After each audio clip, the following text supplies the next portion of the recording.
All right, everyone, welcome on board the Citation CJ4. We're going to do our in-flight review, and we're going to start off with the very basics with the before engine start check. So follow along, and we'll get airborne in just a second. Ready? Let's do it. Start with the cockpit preparation checklist. The pre-flight inspection has been complete. We verified that the circuit breakers are all in. The generator switches are in the up position. Battery switches off. The emergency lights are coming armed. The standby flight display switch, push it down to get a little blue light, confirm that the battery's good. Bring it on up to standby, and the standby switch will pop up, standby instruments will pop up here momentarily. Once we've done that, we can go battery switch to the on position. We're done. Avionics switch is coming on. And we've got the parking brake set. Here we go. Oxygen, we're going to go from left to right in terms of the cockpit flow. We'll back it up with the checklist here. We've got the oxygen control set to normal. The main valve is pushed in to restore, and we can see here we've got about roughly 2,000 psi of oxygen, which is just fine. Fuel transfer is in the off position. A pressurization source selector is in the normal position. The dump switch is in. Never really use this stuff unless it's an emergency, and the standby light is extinguished. One thing that's unique about the CJ4 as compared to the other Citation CJs altogether is the way we do our systems check. We don't have the big rotary knob like we have on the CJ3, the 2 Plus, and so on and so forth. We come over here to the MFD, we hit the lower menu button, and then we come over down to the system test, and we've got all these various system tests that we do. So we'll start off first with the fire test. We should get the 4 lights and right engine fire. The audio. So we'll go ahead and clear that. That's good. We've got the landing gear test. Gear. Make sure we've got these lights. Landing gear. We've got the audible, and we've got the gear. Caution along with the gear down monitor fail. Coming for the bleed leak test. So we're getting the appropriate CAS messages and the caution. Tail de-ice test. We see we got the fail. That's good. AOA is going to check the shaker. Here comes the AOA, triggers the shaker, that's good to go. Moving to the rudder bias fail check is complete, it's good. Windshield overtemp test is complete. Overspeed, looking for the anti-skid fail, that's complete. Then we go to the annunciator test, and we check all of our lights to make sure they are lighting up as they are supposed to, which they do. Cabin pressurization, we get an oral along with the 2 CAS messages and the master warning and master caution. We have the elevator trim test and our TAWS, which is going to go through and make sure that the database and all the TAWS features are working as appropriately. Pull up. Terrain. Pull up. And that is going to be our TAWS test, and we come over to the off position, and we are complete.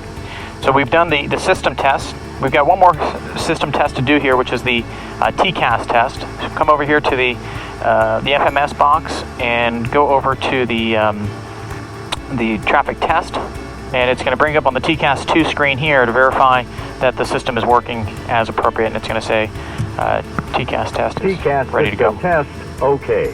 Cool. So we've completed the system test, the TCAS test. Now we're getting ready to start the engines up. Battery temperature. Battery is just warm enough, 22 degrees. And we're going to go to the EMER position on the battery switch. And as we do that, we're going to get just our essential items, which are on the emergency bus. The primary flight display, the left-hand FMS, the backup instruments, and a few other things. So we want to verify that that's all good, which it is. We bring the switch back to on. And then we take the avionics switch and throw it into dispatch. And this dispatch switch as a standard feature on the CJ4 is different than what we have on the other Citations, in that we can be in the dispatch position and we have all of our radios working, so we don't have to have the main battery on and draw the battery down. So it's a very handy feature for saving battery power, but it's the position we're in during the engine start. Okay, we're down to item 23, which is the exterior lights, and in this case we're going to want to have our nav lights on and our beacon lights on. It's going to help let the guy out in front of us know that we're about to start the engines. All other switches and buttons as required. Good time to go through a flow, make sure we've got everything where we want it to be. So we're normal, in, hydraulics are good, good, that's all good, oh that's good, these are good, moving across, up over the top, I think our switches are in the right places. Landing gear handle is down in 3 grain. Fuel quantity, we've got 4,000 pounds of fuel, more than enough for where we need to go. And we've got the cockpit voice recorder test button. We got to hold that down for 5 seconds. 1, 2, 3, 4, 5. We get a green light, and the CVR test is complete. Folks, we're done with the cockpit preparation checklist. Time to move into the before starting engine checklist. Before starting engine checklist, battery switch is in the on position. Emergency lights are armed. Standby flight display switch is on. Avionics switch is dispatch. A repeat of what we had before, but you could have had to delay, so we want to make sure that's where it's supposed to be. Parking brake is set, and wheel chocks have been removed. The cabin door is closed when we have the CAS message, which is gone. Passengers are briefed. I got my seatbelts on, and my trusty co-pilot's got his on as well. We've got the exterior lights as necessary. The ICAS, which is this bit over here, those are the 2 CAS messages we want to see, the parking brake and the pedostatic. For the FMS, this is where we stop and put everything in, and we've already preloaded it, but we'll just do a couple of other items on here. So we want to start with the perf init, and right over here, we want to know that we've got 2 passengers in.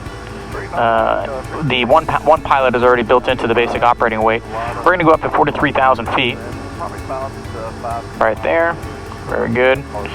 And so we've executed our load for the perf init for our flight planning.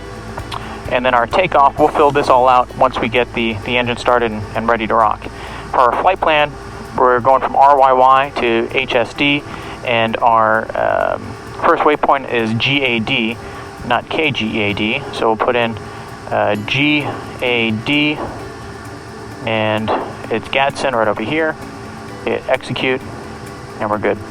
It's a pretty simple flight plan. Just depart for the airport, radar vectors to GAD, and then onwards to KHSD. We've got a few more things that we'll do there once we got the engines running, air conditioner going, but for the most part, it's ready to rock.